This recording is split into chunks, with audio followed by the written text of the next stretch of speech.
उजव्या सोंडेचा गणपती. लेखक जयंत नारळीकर. 21 डिसेंबर 2004. आज जवळजवळ 15 वर्षांनी मी क्रिकेटचा कसोटी सामना प्रत्यक्ष पाहायला गेलो. वास्तविक क्रिकेट हा माझा आवडता खेळ आहे. सुट्टीच्या दिवशी आमच्या हाऊसिंग कॉलनीच्या क्रिकेट क्लबच्या सामन्यात मी उत्साहाने भाग घेतो.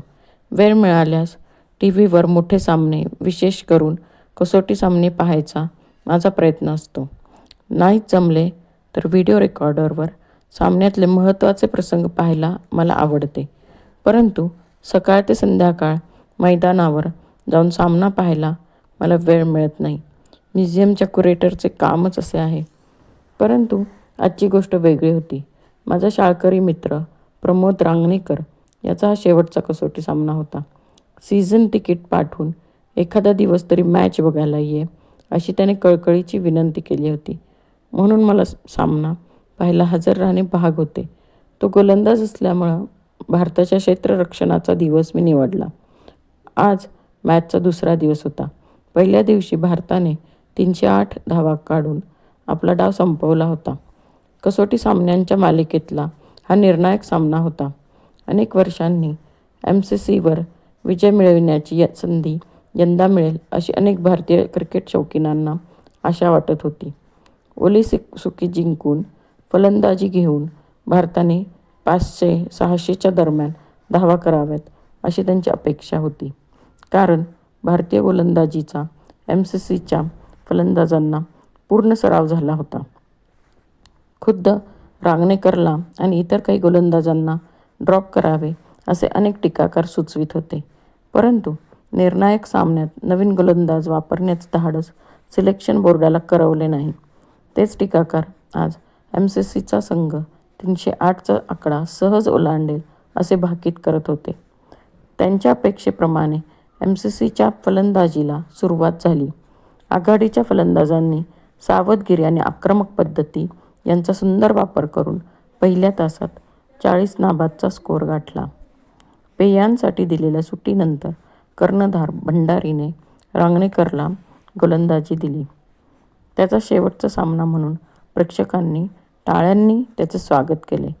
परंतु पुढे काय घडणार आहे याची कोणाला कल्पना होती.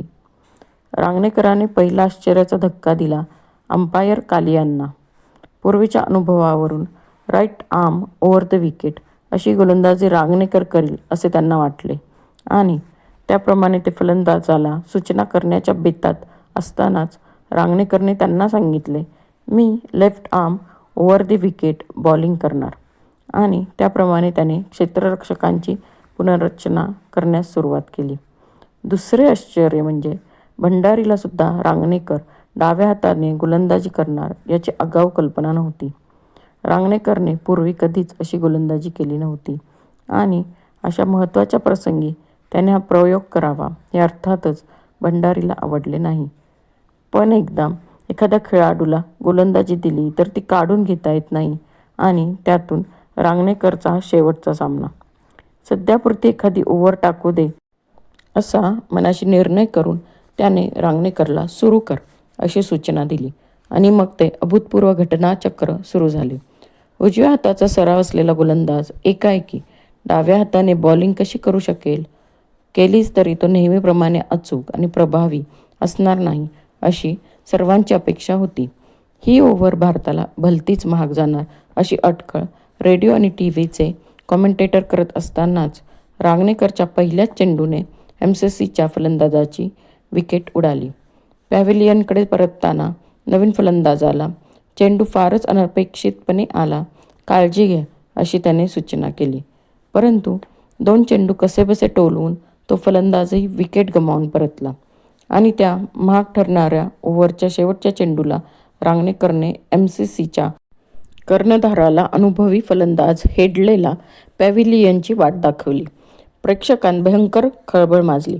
परंतु ही फक्त सुरुवातच होती. रांगणेकरच्या उजव्या हाताच्या गोलंदाजीचा भरपूर सराव असलेले MCCचे फलंदाज त्याच्या डाव्या गोलंदाजीपुढे अक्षरशः कोलमडून पडले. त्यांचा पहिला डाव 78 धावांवर आणि दुसरा डाव 45 धावांवर आटोपला. त्यांच्या एकुलत्या डावऱ्या फलंदाजाने जोन्सने थोडाबहुत प्रतिकार केला नसता तर एवढ्या धावासुद्धा झाल्या नसत्या. रांगणेकरच्या गोलंदाजीचे पृथक्करण मात्र अभूतपूर्व होते. पहिली inning 15 overs, 5 maidens, 20 runs, 10 wicket आणि दुसरी inning 10 overs, 3 maidens, 15 runs, 10 wicket. कसोटी सामना चहापानापूर्वीच आटोपला. अभिनंदन करणाऱ्या प्रेक्षकांपासून बचाव करण्यासाठी रांगणेकरला पोलीस एस्कॉर्ट देण्यात आला. त्याची मुलाखत घेण्यासाठी वार्ताहरांचा गराडा त्याच्याभोवती पडला. पण मी फार दमलोय, उद्या तुम्हाला भेटेन अशी सूचना देऊन मैदानाबाहेर उभ्या असलेल्या एका बंद ॲम्ब्युलन्समधून तो पसार झाला. ॲम्ब्युलन्समध्ये पांढरा शुभ्र युनिफॉर्म घातलेली एक व्यक्ती वृत्तपत्रांच्या लोकांना ओझरती दिसली आणि ती डॉक्टर असावी असा त्यांनी तर्क केला. त्यानंतर एक आठवडाभर रांगणेकर अज्ञातवासात होता. भारतीय संघाला, कंट्रोल बोर्डाला, पोलिसांना, कोणालाच तो कुठे आहे याची माहिती नव्हती. त्याला घेऊन गेलेली ॲम्ब्युलन्स निनावी असून शहरातल्या कुठल्याही नर्सिंग होममध्ये किंवा हॉस्पिटलमध्ये त्याला घेऊन गेली नव्हती. मात्र मी सुरक्षित आहे आणि 28 डिसेंबरला प्रकट होईल, तोपर्यंत मला शोधण्याचा प्रयत्न करू नये असा एक संदेश त्याच्यातर्फे एका अज्ञात इसमाने पोलिसांकडे आणि मोठ्या वर्तमानपत्रांकडे पाठवला. दरम्यान क्रिकेटचे शौकीन आणि टीकाकार त्या अभूतपूर्व सामन्याचा आढावा घेण्यात गुंतले होते. इंडियन रोप ट्रिक, जिम लेकराचा सवाई रांगणेकर, क्रिकेट की मेस्मेरिझम अशा तऱ्हेच्या अनेक मथळ्यांखाली रांगणेकरच्या गोलंदाजीची चर्चा झाली. त्याच्या गोलंदाजीची फिल्म स्लो मोशनवर उलटीसुलटी अनेक वेळा तपासून झाली. तज्ज्ञांना त्यात थ्रोईंग किंवा इतर कुठलेही वैगुण्य आढळले नाही. ज्यात सराईतपणा होता आणि तो मुळात डावरा नसलेल्या माणसात एकाएकी कसा आला याचे सर्वांनाच कोडे पडले. 28 डिसेंबरला रांगणेकर एका पोलीस स्टेशनवर दाखल झाला. गेला आठवडा आपण कोठे होतो हे त्याला बिलकुल आठवत नव्हते. फार काय, स्वतःच्या पराक्रमाची सुद्धा त्याला माहिती नव्हती. एरवी त्याच्यात कुठलाही शारीरिक दोष नव्हता. 21 डिसेंबर पूर्वीच्या आणि 28 डिसेंबर नंतरच्या घटनांची स्मृती त्याच्या मेंदूत होती. फार काय, आपल्या डाव्या हाताने गोलंदाजी करता येते ही कल्पनाच त्याला हास्यास्पद वाटली. त्यामुळं त्याच्या पराक्रमाचे कोडे उलगडू शकले नाही आणि वेगवेगळ्या कल्पनांना वाव मिळाला. 21 ते 28 डिसेंबरच्या आठवड्यात रांगणेकरच्या आयुष्यात काय घडले होते? खरा प्रकार कळल्यापासून सत्य हे मानवी कल्पनेपेक्षा विलक्षण असू शकते याची मला खात्री पटली. 5 फेब्रुवारी 2005 ही तारीख माझ्या सदैव स्मरणात राहील. त्या दिवशी सकाळी 8 वाजता मला संजू गोळेचा फोन आला. जवळजवळ 5 वर्षांनी मी त्याचा आवाज ऐकत होतो. प्रताप, मी तुला आज रात्री भेटायला येऊ का? 9च्या सुमाराला. फार जरुरीचं काम आहे. हो, जरुरी आहे, जेवायलाच आहे, मी आग्रह केला. पण कशासाठी तुला माझी आठवण झाली हे तरी सांगशील का? मी विचारले.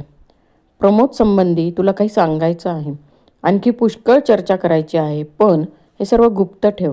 जेवायला इतर कोणाला बोलावू नकोस. बरं, आणखी काही सूचना? मी थट्टेने विचारले. होय, वहिनींना म्हणावं मला जेवायला काटासुरी लागते. या चमत्कारिक सूचनेचा जास्त खुलासा न करताच संजूने फोन बंद केला. संजू, प्रमोद आणि मी शाळेत एकत्र शिकलो आणि खेळलो. आमचे त्रिकूट शाळेत प्रसिद्ध होते. जीवश्च कंठश्च मित्र असलो तरी आमचे स्वभाव अगदी वेगळे होते आणि आमची गती वेगवेगळ्या विषयात होती. मी स्वभावाने हळवा आणि कलात्मक विषयात रस घेणारा, तर संजू अबोल आणि विज्ञानाची व गणिताची आवड असलेला. त्या उलट प्रमोद बहिर्मुख आणि खेळात पुढाकार घेणारा म्हणून प्रसिद्ध. कॉलेजपर्यंत आमचे त्रिकूट कायम राहिले. पुढे प्रमोदने बँकेत नोकरी करून क्रिकेटमध्ये नाव मिळवले.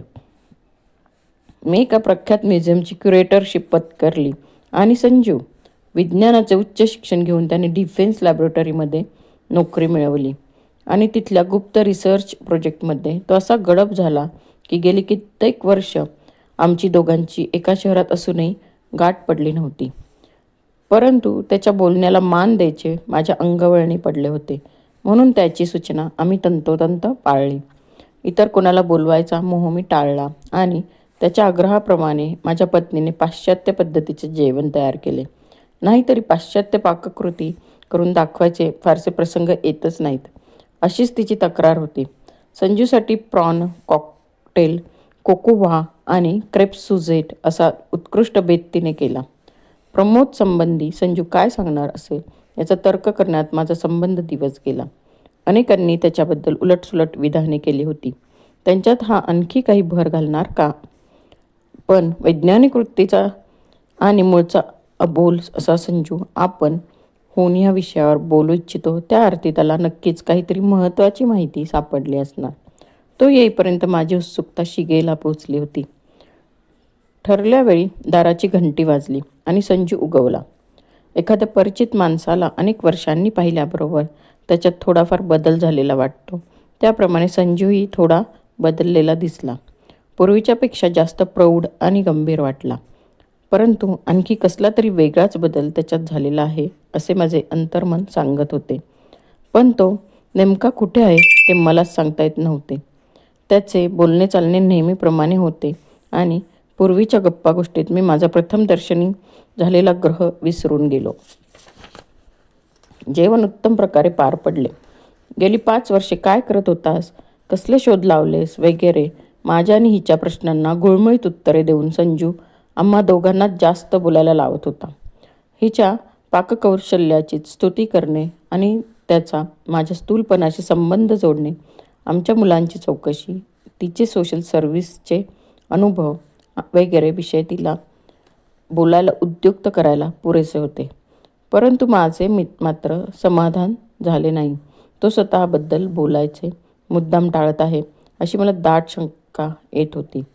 शिवाय नेहमी भराभर जेवणारा संजू आज इतका सावकाश का जेवता आहे? पूर्वीप्रमाणे त्याची नजर भेदक नसून स्वप्नाळू का वाटते? अशा लहान सहान शंका अधूनमधून माझ्या मनात येत होत्या आणि मी त्या दूर सारत होतो. जेवण संपताना मात्र त्या शंकांना पुष्टी देणारी एक किंचित विसंगत अशी घटना घडली. माझा 12 वर्षांचा मोठा मुलगा अरुण एका गोष्टीचे पुस्तक घेऊन आला. 5 वर्षापूर्वी त्याची आणि संजूची मोठी दोस्ती होती. संजू काका, हे पुस्तक तुम्ही मला मागं प्रेझेंट केलं होतं, पण तुम्ही किती विसराळू. चिरंजीव अरुणला सप्रेम भेट असं लिहिलं आणि सही मात्र करायला विसरलात. आता करा पाहू सही. संजूने ते पुस्तक हातात घेऊन पाहिले, न पाहिल्यासारखे करून परत दिले. अरुण बेटा, मी आज सही करत नाही, पुन्हा येईन तेव्हा करीन. आज माझे डोळे दुखत आहेत. अरे, नुसती सही करायला कसली सबब पुढं करतोय? सही तर डोळे मिटून देखील करता येते. मी संजूला हटकले. तसं नाही रे, डॉक्टरनं मला बिलकुल लिहायचं नाही अशी सक्त ताकीद दिली आहे. हे बघ अरुण, मी पुन्हा येईन तेव्हा सही करूनच देईल. शिवाय तुला आणखी एक प्रेझेंट आणीन. अरुण थोडा नाखुश होऊनच गेला. जेवण संपल्यावर संजू आणि मी माझ्या अभ्यासिकेमध्ये आमच्या गुप्त चर्चेसाठी गेलो. अभ्यासिकेचे दार बंद करून मी लगेच माझ्या मनातला प्रश्न संजू पुढे टाकला. प्रमोद संबंधानं तू काय सांगणार होतास? संजू एक आराम खुर्चीवर टेकून शांतपणे उद्गारला. जरा दमानं घे प्रताप, मला बरंच काही सांगायचं आहे आणि प्रमोदचं प्रकरण त्यात ओघाओघानं येईलच. प्रथम मला ह्याच्यावर आपलं मत दे. असे म्हणून त्याने खिशातून एक पॅकेट काढले आणि काळजीपूर्वक उघडले. त्यात एक नाचणाऱ्या गणपतीची सुरेख पण लहानशी प्रतिमा होती. त्याची घडण, कारागिरी सर्व माझ्या परिचयाची होती, कारण तसलीच एक प्रतिमा आमच्या म्युझियममध्ये होती. ती प्रतिमा पेशवाईच्या काळातली असून एकेकाळी शनिवार वाड्यातल्या पेशव्यांच्या एका देवघरात विराजत होती असे तज्ज्ञांचे मत होते. ती प्रतिमा आमच्या म्युझियममध्ये कशी आली हा एक मोठा इतिहास आहे, पण त्याच्याशी आपल्याला कर्तव्य नाही. परंतु तसलीच प्रतिमा संजूकडे कशी आली नव्हे, चुकलो. ती प्रतिमा एका अर्थानं वेगळी होती. तो गणपती उजव्या सोंडेचा होता. उजव्या सोंडेचे गणपती दुर्मिळ असले तरी अस्तित्वात आहेत. तरी पण पेशवाईच्या काळातला आणि मुळातच दुर्मिळ असलेला गणपती संजूने कुठे मिळवला? तो नकली माल नव्हे हे माझ्यातल्या तज्ज्ञांनी केव्हाच ओळखले होते. तरी मी माझी उपकरणे वापरून त्याची शहानिशा केली. काय क्युरेटर साहेब, आहे की नाही ही एक दुर्मिळ वस्तू? मिस्किलपणे हसत संजूने विचारले. होय, आहे खरी. ती इतकी दुर्मिळ आहे की ती नकली असावी असा मला प्रथम संशय आला. परंतु हा खरा माल आहे असं मी खात्रीपूर्वक सांगू शकतो. फार काय, असलाच डाव्या सोंडेचा गणपती माझ्या म्युझियममध्ये आहे. मी माझे मत दिले. खरं की काय? संजूच्या उद्गारात मला आश्चर्यापेक्षा मिश्किलपणा दिसला. बरं, सवडीने तो तू मला दाखव. पण मला तर शंका वाटते की तसला गणपती तुझ्याकडं असेल. मात्र हा गणपती तुझ्या म्युझियमला माझी भेट म्हणून ठेव. म्युझियमच्या ट्रस्टीच्या तर्फे तुझे आभार मानतो. संजू, त्यांचं पत्र तुला येईलच. तुला कल्पना नाही की किती मोलाची वस्तू तू म्युझियमला देत आहेस. माझा स्वर भारावून गेला. पण मला हे सांगशील का की हा गणपती तुझ्याकडे कसा आला? म्युझियममध्ये असलेल्या दुर्मिळ वस्तूंबद्दल हे कुतूहल सर्वांनाच असतं. तो इतिहास मी तुला सांगतो, पण तो तुला गुप्त ठेवावा लागेल, संजू उद्गारला. शिवाय त्याचा प्रमोदच्या पराक्रमाशी संबंध आहे. गणपती प्रकरणामुळे मी मूळचा मुद्दा जवळजवळ विसरूनच गेलो होतो. संजूच्या उद्गाराने माझे कुतूहल कमालीचे वाढले. गणपतीचा इतिहास सांगण्यापूर्वी मी तुला आणखी एक प्रश्न विचारतो. तू माझा लहानपणापासूनचा मित्र आहेस. प्रताप, तुला जर कोणी विचारले की संजूला ओळखण्यासाठी त्याच्या शरीरावर काही खूण आहे का, तर तू काय उत्तर देशील? या प्रश्नाने माझे कुतूहल आणखीनच वाढले. प्रमोदची गोलंदाजी, उजव्या सोंडेचा गणपती आणि हा प्रश्न यांचा संबंध काय? माझे डोके गरगरायला लागले. तरी संजूच्या प्रश्नाचे उत्तर मला माहीत होते. तुझ्या डाव्या दंडावर फुलपाखरासारखी दिसणारी जन्मखूण आहे. लहानपणी मी आणि प्रमोदनं तुझी त्यावरून बरीच थट्टा केली होती. संजूने आपल्या शर्टाची डावी बाही वर केली.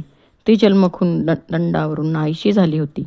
माझे डोके जास्तच गरगरायला लागले आणि मग संजूने शांतपणे आपल्या उजव्या दंडाकडे बोट दाखवले. ती जन्मखूण उजव्या दंडावर होती. अरे पत्या, उठले का? किती कुचकामाचा तू? संजू मला शुद्धीवर आणायचा प्रयत्न करत होता. क्षणभर मला वाटले की मी झोपेतून उठत आहे आणि मला कसले तरी विचित्र स्वप्न पडले आहे. खरे म्हणजे माझी शुद्ध हरपली होती संजूशी चर्चा करताना. सॉरी, माझ्या गोष्टीचा तुझ्यावर इतका परिणाम होईल याची मला कल्पना नव्हती. मी हाडामांसाचा संजूच आहे, भूतभीत नव्हे. मग तुझी जन्मखूण कशी बदलली? मी भीतभीतच विचारले. उत्तरादाखल संजूने माझा हात पकडून स्वतःच्या छातीवरून सावकाश फिरविला. त्याचे हृदय उजवीकडे धडधडत होते. प्रमोदची डावरी गोलंदाजी, उजव्या सोंडेचा गणपती, उजवीकडे हृदय असलेला संजू, या वेगवेगळ्या गोष्टीतून कसला तरी धागा जात आहे याची मला अंधुकशी कल्पना येऊ लागली. ही सर्व आरशातील प्रतिबिंबे असावीत असा एक वेडसर विचार मनात येऊन गेला. हाडामांसाची किंवा भरीव प्रतिबिंबे. गणपती मी हाताळला होता. संजूला चाचपून पाहिले होते. फलंदाजांना बाद करताना प्रमोदला मीच नव्हे तर अनेकांनी पाहिले होते. फार काय, निर्जीव TV सुद्धा ने. ती आरशातली प्रतिबिंबे नव्हती, तर विश्वात प्रत्यक्ष अस्तित्व असलेल्या गोष्टी होत्या. तरी पण मी संजूला आरशासमोर उभे केले आणि मला प्रथमदर्शनी झालेल्या शंकेचे समाधान झाले.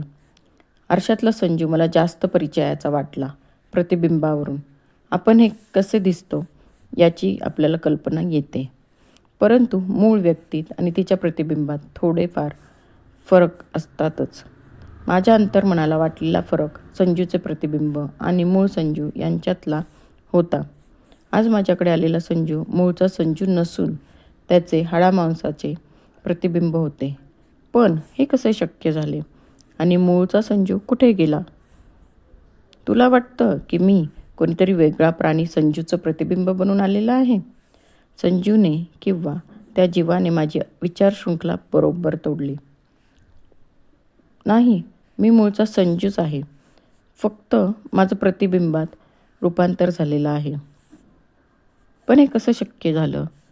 तेच सांगायला मी इथे आलो आहे. मी सांगतो ती गोष्ट सत्य आहे. मग तुला ती खरी वाटो न वाटो, मात्र तिला तुझ्या पलीकडे जाऊ देऊ नकोस. संजूने सांगितलेला आश्चर्यजनक वृत्तांत त्याच्याच शब्दात देतो. तुला आठवत असेल, मी 5 वर्षांपूर्वी एका सरकारी जागेकरता अर्ज केला होता. त्या जागेसाठी शास्त्रज्ञ आणि तंत्रज्ञ असलेल्या माणसाची आवश्यकता होती आणि काम गुप्त स्वरूपाचं होतं. फंडामेंटल फिजिक्स आणि इलेक्ट्रॉनिक्स या दोन्ही विषयात मी उच्च शिक्षण मिळवलेलं असल्यानं मला ती जागा सहज मिळाली. महत्त्वाचं काम करायला मिळणार म्हणून मी प्रथम उत्साहात होतो. पण लवकरच माझ्या आनंदावर विरजण पडलं. माझ्या कामात डेस्कवर जास्त आणि प्रयोगशाळेतलं काम कमी होतं. त्याशिवाय लाल फीत, वरिष्ठांची हुकूमत आणि मर्जी सांभाळणं, नवीन कल्पना वापरायला निरुत्साह, सहकार्यांचे हेवेदावे वगैरे प्रकार इथे सुद्धा मला आढळले. त्यामुळे मी इतरांच्याशी संपर्क कमी केला. फक्त कामापुरता संबंध ठेवला. माझे बहुतेक सहकारी त्यांच्याशी गप्पागोष्टी, चहापाणी यांच्यातच वेळ खर्च करायचे. मी मात्र माझे स्वतःचे अध्ययन आणि प्रयोग यांच्यात जास्त वेळ घालवित असे. मला दिलेले ऑफिसचे काम मी व्यवस्थित पूर्ण करत असल्याने माझ्याविरुद्ध तक्रारींना वाव नव्हता. त्यामुळे मी माझा इतर वेळ कसा खर्च करतो इकडे कोणी लक्ष दिलं नाही. गुरुत्वाकर्षण आणि मूलकण यांच्याविषयी मला स्वतःला संशोधन करायचं होतं. गेली कित्येक वर्ष एक विलक्षण कल्पना माझ्या मनात येत असे. तिला मूर्त स्वरूप देण्याचा मी निर्धार केला. त्यासाठी लागणारी उपकरणं आमच्या प्रयोगशाळेत उपलब्ध होती. माझ्या प्रयोगाविषयी सांगण्यापूर्वी ती मूळ कल्पना थोडक्यात सांगतो. आईन्स्टाईनच्या गुरुत्वाकर्षणाच्या नियमाप्रमाणे अवकाश आणि काल, स्पेस अँड टाईम यांचे गुण त्यात उपस्थित असलेल्या वस्तूंवर अवलंबून असतात. जर एखाद्या भागात कोणतीही वस्तू नसेल तर तेथील अवकाश आणि काळ यांची भूमिती युक्लिडची असते, जी आपण प्रथम शाळेत शिकतो. याउलट जर त्या अवकाशात एखादी मोठ्या वस्तुमानाची, मोठ्या ऊर्जेची वस्तू ठेवली तर त्या भागातली भूमिती बदलते. त्यातील सरळ रेषांची दिशा बदलते. आपण म्हणतो की प्रकाश सरळ रेषेत जातो, पण एखाद्या मोठ्या वस्तू शेजारून जाताना प्रकाशाची दिशा बदलते. खगोलशास्त्रातील अशा तऱ्हेचे परिणाम शास्त्रज्ञांनी पडताळून पाहिले आहेत आणि हे सर्व परिणाम वस्तुजनित गुरुत्वाकर्षणामुळे अवकाशाला कालाचं वक्रीकरण होतं, या आईन्स्टाईनच्या सिद्धांतावर आधारलेले आहेत. मी तुला वक्रीभूत अवकाश काल, त्यातील वेगळ्या भूमितीचे नियम वगैरे सांगून बोर करू इच्छित नाही. पण मला सुचलेली कल्पना सांगण्यापूर्वी ही प्रस्तावना करणं आवश्यक होतं, कारण मला ह्यापुढची पायरी गाठायची होती. ती म्हणजे अवकाश कालाला पीळ पाडण्याची. तू मोबियसच्या पट्टीचं नाव ऐकलं असशील. पॅन्टचा पट्टा जर आपण सपाट टेबलावर ठेवला तर त्याचे पृष्ठभाग, खालचा आणि वरचा असे दोन पृष्ठभाग त्याला असतात, समतल असतात. त्यांना युक्लिडची भूमिती लागू पडते. तोच पट्टा जर कमरेभोवती बांधला तर त्याचे वक्रीकरण होते आणि त्याला अयुक्लिडीय भूमितीचे नियम लागू होतात. पण पूर्वीप्रमाणेच त्याला दोन पृष्ठभाग असतात, आतला आणि बाहेरचा. आता त्यापुढची पायरी म्हणजे त्या पट्ट्याला एक पीळ देऊन कमरेभोवती बांधण्याची. ह्या पट्ट्याला आता एकच पृष्ठभाग असतो, हीच मोबियसची पट्टी. समज पट्टीवर सरपटणारे चपटे जीव आहेत. त्यांना लांबी आणि रुंदी आहे, पण उंचीची कल्पना नाही. असा एक मनुष्याकृती जीव, पण फक्त डावा हात असलेला, त्या पट्टीवर राहतो. तो एकाच ठिकाणी त्या पट्टीवर किती जरी गोल गोल फिरला तरी डावरा तो डावराच राहणार. पण जर तो त्या पट्टीवर एक सबंध फेरी मारून आला तर त्याचा डावा हात जाऊन उजवा हात आलेला असेल. तुला खरं वाटत नसेल तर कागदाची मोबियस पट्टी तयार करून त्यावर असा जीव फिरवून तुला सहज माझं विधान तपासून पाहता येईल. त्या सरपटणाऱ्या चपट्या जीवाला वाटणारा चमत्कार आपल्याला मात्र चमत्कार वाटत नाही, कारण आपण त्या पट्टीकडे 3 परिमाणे म्हणजे लांबी, रुंदी आणि उंची असलेल्या अवकाशात पाहतो. त्या पट्टीला असलेल्या पिळामुळं तो चपटा माणूस त्याच्या आपादमस्तक रेषेभोवती निम्मा फिरवला जातो आणि त्यामुळे त्याचा डावा हात उजवीकडे जातो. समजा असाच पीळ आपल्या 3 परिमाणांच्या अवकाशात पडला तर आपल्यासारख्या लांबी, रुंदी, उंची असलेल्या माणसांना सुद्धा तोच चमत्कार दिसून येईल. विशिष्ट प्रकारचा पीळ असलेल्या अवकाशातून चक्कर मारून आल्यावर कुठल्याही वस्तूचे प्रतिबिंबात रूपांतर होईल. अर्थात हा प्रकार आपल्याला डोळ्यापुढे आणता येत नाही, कारण त्यासाठी 4थ्या परिमाणाची जरुरी आहे. पण गणितज्ञांना गणिताच्या रूपानं या प्रकारचं चित्रण करता येतं, जे आपल्या इंद्रियाच्या अनुभवापलीकडचं आहे. ते अमूर्त गणिताला सहज साध्य होतं. हा सर्व झाला कल्पनाशक्तीचा खेळ. अवकाशात खरोखर असा पीळ निर्माण करता येईल का, याविषयी अनेक शास्त्रज्ञांनी सिद्धांत मांडले आहेत. ते सर्व अपरिपक्व असून अजून त्यांना मान्यता मिळालेली नाही. पण त्या सर्वांच्या मुळाशी एक कल्पना आहे, ती म्हणजे मूलकणांचा उपयोग करून पीळ निर्माण करण्याची शक्यता. काही विशिष्ट मूलकणांमध्ये फिरकी, स्पिन सारखे काही आंतरिक गुण आहेत. फिरकी हा शब्द जरी आपल्या दैनंदिन जीवनातल्या एखाद्या अक्षाभोवती फिरणाऱ्या वस्तूवरून घेतला असला तरी मूलकणांच्या संदर्भात त्याला वेगळा अर्थ येतो आणि अमूर्त स्वरूपाच्या वेगवेगळ्या फिरक्या गणितात असतात. एका विशिष्ट तऱ्हेची फिरकी असलेले मूलकण मोठ्या संख्येने अवकाशात सोडले तर पीळ निर्माण होण्याची शक्यता असते, असा कयास केला जातो. मात्र हे सर्व मूलकण एकजुटीने फिरकी करणारे पाहिजेत.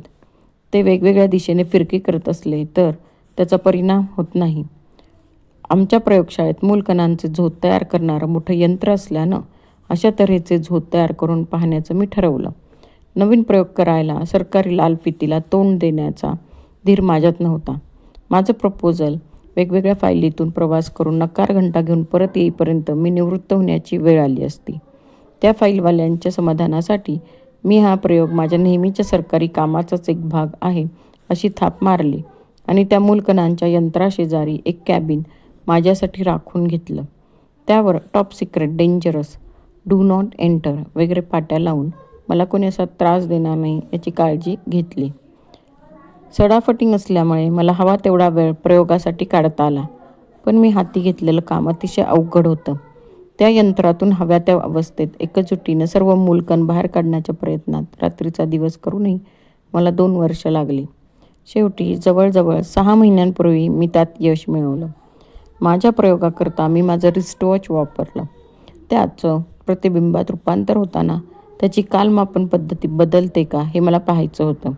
ते घड्याळ योग्य ठिकाणी ठेवून मी त्यावर मूलकणांचा झोत टाकला. घड्याळ त्या झोतामध्ये एका विशिष्ट वर्तुळाकृती मार्गानं फिरल्याबरोबर एकदम त्याचं प्रतिबिंबात रूपांतर झालं आणि त्याच्या कालमापनात फरक पडला नाही.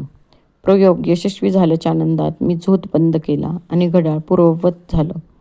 अजून रूपांतर टिकवण्यात मला यश आलं नव्हतं.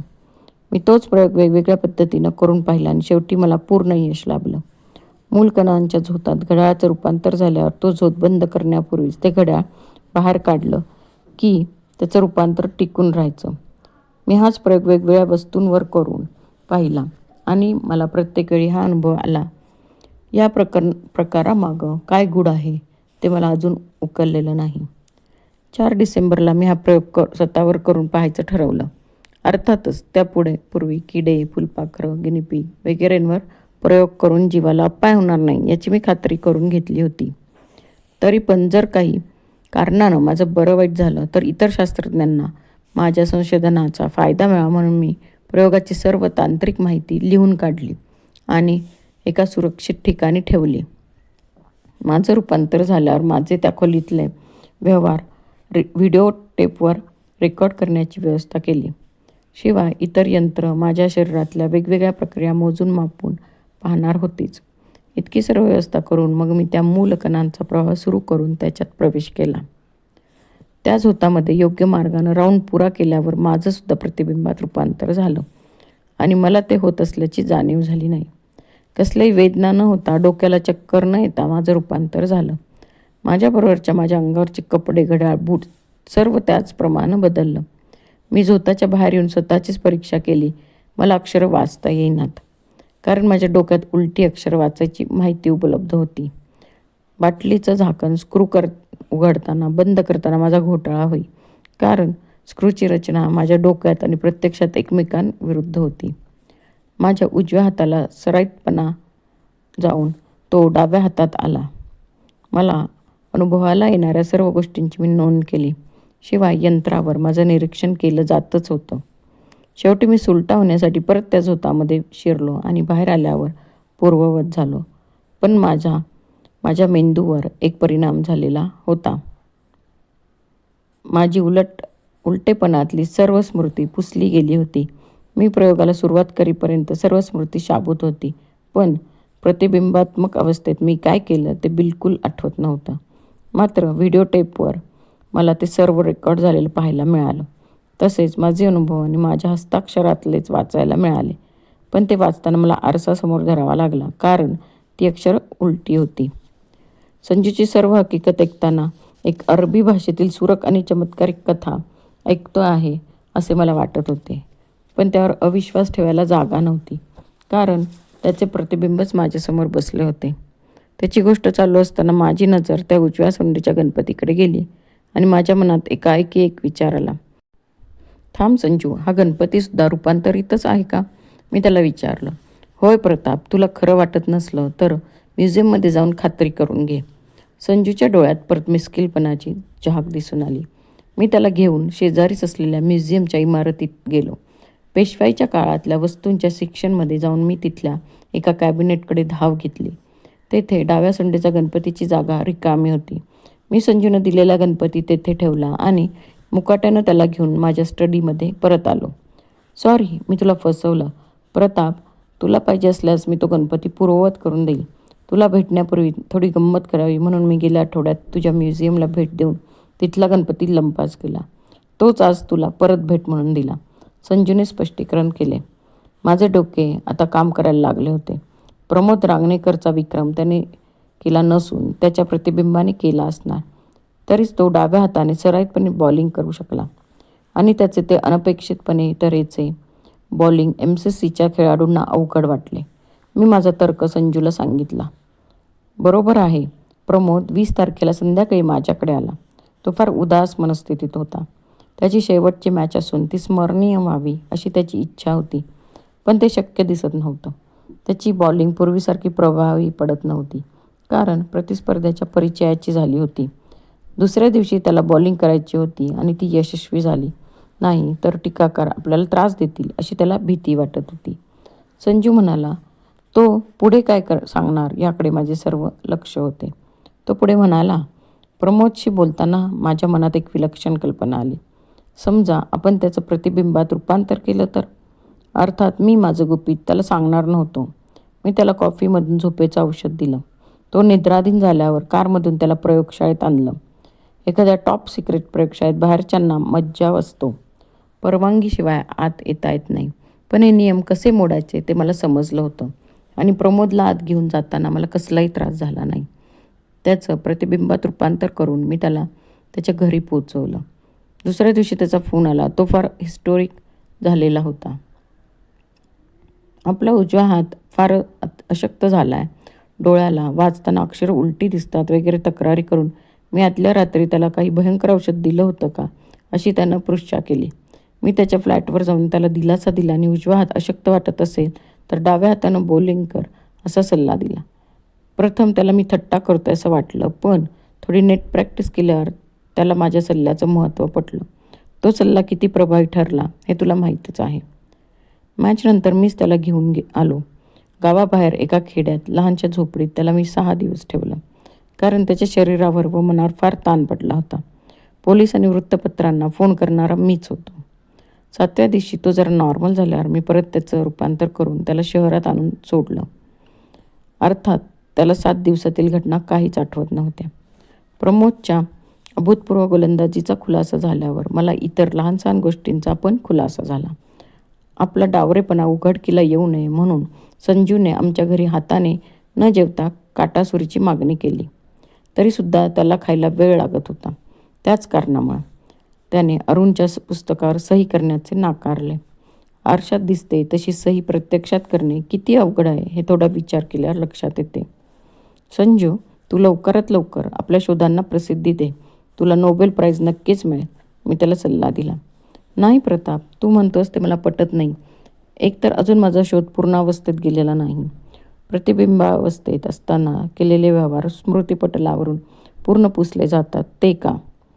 त्याचं कारण आणि तसं होऊ नये याला उपाय मला सापडले पाहिजेत, तरच मला समाधान वाटेल. मी आज तुझ्याकडे आलो. आपलं दीर्घ संभाषण झालं. मी केलेला खुलासा हे सर्व मी पूर्ववत झालो की विसरून जाणार? ही माझ्या शोधातली अपूर्णता मला भरून काढायची आहे. संजूतला परफेक्शनिस्ट बोलत होता. त्या प्रयोगासाठी त्यांनी मला आमच्या लॅबोरेटरीतील दुर्मिळ अशी एक विशिष्ट वस्तू पाहिजे आहे. ती मिळवण्याच्या प्रयत्नात मी आहे. कबूल आहे, पण एक व्यवहारी सल्ला तरी ऐकशील का? मी कळवळीने विचारले. तू ज्या अज्ञात शक्तीशी खेळत आहेस त्यात तुझं बरं वाईट होण्याची शक्यता आहे. निदान आपल्या आत्तापर्यंतच्या प्रयोगांचा अहवाल तरी व्यवस्थित लिहून एका सुरक्षित ठिकाणी ठेवून दे. म्हणजे तुझ्या शोधांना आणि जगाकडून मिळणाऱ्या श्रेयाला तू मुकणार नाहीस. मला जगाकडून श्रेय नको की नोबेल प्राईज नको. माझ्या अपेक्षा काही वेगळ्याच आहेत आणि त्यात मला तुझी मदत लागणार आहे. मात्र तू म्हणतोस त्याप्रमाणे मी माझ्या प्रयोगांचा सविस्तर अहवाल लिहून ठेवला आहे, फक्त मलाच माहीत असलेल्या ठिकाणी. तो वाचून कोणालाही तज्ज्ञ मनुष्याला स्वतःचं प्रतिबिंबात रूपांतर करता येईल. तेथे पुष्पक विमान इफेक्ट नाही. संजू हसून उद्गारला. पुष्पक विमान इफेक्ट हे शब्द आमच्या पूर्वीच्या चर्चेला अनुलक्षून होते. अनेक वर्षापूर्वी आपले पूर्वज खूप शिकलेले, विज्ञानात प्रगत असे होते असं मी आपल्याकडील पुराण ग्रंथांच्या आधारे मुद्दा मांडला होता. त्याला संजूने दिलेले उत्तर समर्पक होते. पुष्पक विमान म्हणजे हेलिकॉप्टर. दूरवर इच्छित स्थळी जाणारी, घटोत्कचाला मारणारी इंद्राने दिलेली शक्ती म्हणजे गायडेड मिसाईल वगैरे दाखले शास्त्रज्ञाला पुरेसे नाहीत. जोपर्यंत ती कशी तयार करायची याची शास्त्रीय माहिती पुराण ग्रंथात सापडत नाही, तोपर्यंत ती वस्तू शास्त्रज्ञांच्या दृष्टीने कविकल्पनाच ठरते. या त्याच्या मुद्द्याला मला आजपर्यंत उत्तर सापडले नव्हते. माझी तुला कोणत्या प्रकारे मदत पाहिजे, मी विचारले. माझ्या ज्ञानाचा किंवा अनुभवाचा त्याच्या शोधाशी कसा संबंध येत होता हे मला कळेना. संजूने त्याचा उलगडा केला. तू एका मोठ्या म्युझियमचा क्युरेटर आहेस, तरी मी केलेला उजव्या सोंडेचा गणपती बघून तू फसलास. तुला तो दुर्मिळ असा एक नवीन शोध वाटला. अशाच अनेक दुर्मिळ अमोल वस्तू तयार करून जगाकडून त्याची किंमत वसूल करायचा माझा विचार आहे. एखादा स्टॅम्प उलटा छापला की दुर्मिळ होतो, त्याला खूप किंमत येते. तुझ्याकडं खाजगी कलेक्टर्सकडून दुर्मिळ वस्तूंबद्दल पृच्छा केली जात असणार. मी तयार केलेली वस्तू स्वतःच्या अथॉरिटीवर तू सहज खपवू शकशील. त्यात मिळणाऱ्या पैशात तुझी माझी भागीदारी असेल. संजूने केलेला प्रस्ताव मला पसंत पडला नाही. तो म्हणत होता त्याप्रमाणे पुराण वस्तूंच्या किंवा दुर्मिळ वस्तूंच्या बाजारात संजूला खूप पैसा कमावता आला असता. त्याने केलेली प्रतिबिंबे अर्थात काही खास वस्तूंचीच, पण डोके वापरून वेगवेगळ्या कलेक्टर्सकडे खपवणे मला अशक्य नव्हते. परंतु हा सर्वच प्रकार मला अनितीचा वाटला. माझ्या अनुभवाचा, माझ्या मोठ्या पदाचा तो एक गैरवापर ठरला असता. मी संजूशी बराच वाद घातला आणि त्याला या मार्गापासून परावृत्त करण्याचा प्रयत्न केला. परंतु एकदा डोक्यात घेतले की त्या हट्टाने खरे करून दाखवायचे हा त्याचा अंगाचा गुण पूर्वीसारखाच होता. बरं प्रताप, तुला नीतीच्या मार्गाने जायचं असेल तर तू खुशाल जा. मात्र मला तुझ्या उपदेशाचे डोस पाजू नको. निदान माझी सर्व हकीकत तरी गुप्त ठेवशील का, शेवटी त्याने विचारले. तुझी हकीकत मी पूर्णपणे विसरून जायला तयार आहे. ती माझ्याकडून दुसऱ्या कोणाकडे जाणार नाही, काळजी करू नको. आणि मग संजू माझा निरोप घेऊन गेला. काही दिवसांनी डिफेन्स लॅबोरेटरीत एक मोठी चोरी झाली. अत्यंत दुर्मिळ असा एक धातू तिथल्या एका सेफमधून चोरीला गेला. सेफचे कॉम्बिनेशन फार थोड्या लोकांना माहीत होते आणि गंमत म्हणजे चोराने आपल्या हाताचे बोटांचे ठसे सेफवर जसेच्या तसे ठेवले होते. त्या धातूचा सामान्य माणसाला उपयोग होणार नाही आणि सेफचं कॉम्बिनेशन गुप्त होते, म्हणून या चोरीमागे लॅबोरेटरीतला एखादा वैज्ञानिकच असावा असा पोलिसांचा अंदाज होता. परंतु बोटांचे ठसे लॅबोरेटरीतल्या कोणाही वैज्ञानिकाच्या किंवा तंत्रज्ञाच्या बोटांच्या ठसांशी जुळत नव्हते. त्या उलट ती सेफ खास धर्तीची असून सामान्य चोराला ती उघडता आली नसती असा तो सेफ तयार करणाऱ्याचा दावा होता. मला मात्र वेगळाच संशय येत होता. हे काम संजूचे असावे, कारण त्याला प्रयोगासाठी काही विशिष्ट वस्तू हवी होती असे तोच बोलून गेला होता. ठसे सेफवर ठेवण्यामागे त्याची विकृत विनोदबुद्धी होती. ठशांचे प्रतिबिंब पाहायचे पोलिसांच्या कुठून डोक्यात येणार. डिफेन्स लॅबोरेटरीत अपघात, शास्त्रज्ञांची परिस्थिती चिंताजनक हे शीर्षक वर्तमानपत्रांमध्ये पाहून हृदयात चर्र झाले. तो शास्त्रज्ञ कोण हे काही कारणास्तव गुप्त ठेवले होते, पण तो संजूच असावा असे मला वाटत होते. मी वशिला लावून बराच तपास केल्यावर माझी शंका खरी असल्याचे मला कळले. संजू प्रयोग करत असताना एक मोठा स्फोट झाला आणि त्याच्या सर्व सामग्रीच्या ठिकऱ्या उडाल्या. खुद्द संजू नशीबवान म्हणून स्फोटाच्या मुख्य मारापासून वाचला, तरी जवळजवळ महिनाभर तो बेशुद्ध होता. संजू माझा जवळचा मित्र आहे आणि स्फोटाच्या काही दिवस आधी तो माझ्याकडे जेवायला आला होता असे मी सांगताच त्याच्या डॉक्टरांनी मला मुद्दाम बोलावले, कारण त्या स्फोटाच्या पूर्वी अनेक दिवस संजूशी बोललेले कोणीच त्यांना सापडले नव्हते. तो अत्यंत एकटेपणाचे जीवन जगत असून खुद्द प्रयोगशाळेतल्या सहकाऱ्यांशी सुद्धा बोलत नसे. संजू शुद्धीवर येण्याची शक्यता होती म्हणून मी त्यावेळी जवळ असावे अशी डॉक्टरांची इच्छा होती. परंतु शुद्धीवर आल्यावर संजूने मला ओळखले नाही आणि त्याचे कारण उमगायला मला फार वेळ लागला नाही. त्याचे स्मृतिपटल पूर्णतया पुसले गेले होते. आपला प्रयोग संपूर्ण यशस्वी करण्यासाठी त्यांनी कसला तरी धाडसी प्रयत्न केला असणार. प्रतिबिंबातून मूळ स्वरूपात आल्यावर स्मरणशक्ती शाबूत राहावी हे ध्येय गाठताना तो आपली संपूर्ण स्मरणशक्ती गमावून बसला होता. त्याचे नशीब बलवत्तर म्हणून तो मूळ स्वरूपात तरी सुखरूप आला आणि त्याचा मेंदू इतर बाबतीत तरी व्यवस्थित आहे. पण स्वतः आपण किती महत्त्वाचा शोध लावला होता हे त्यालाच माहीत नाही. त्याने लिहून ठेवलेली माहिती कुठल्या सुरक्षित ठिकाणी त्याने ठेवली आहे ती मिळेपर्यंत मला त्याने सांगितलेली हकीकत जगाला अविश्वसनीयच वाटणार. जगालाच काय, मला स्वतःला कधीकधी ही सर्व हकीकत स्वप्नवत वाटते. प्रमोदच्या गोलंदाजी प्रकरणाच्या मुळाशी इतकी विलक्षण घटना होती का? मी खरेच संजूला प्रतिबिंबावस्थेत पाहिले का? शंकांचे काहूर उठले की मी म्युझियमकडे जाऊन स्वतःचे समाधान करून घेतो. कारण तेथे कोनाड्यात या सर्व घटनेची साक्ष देत उभा आहे उजव्या सोंडेचा गणपती.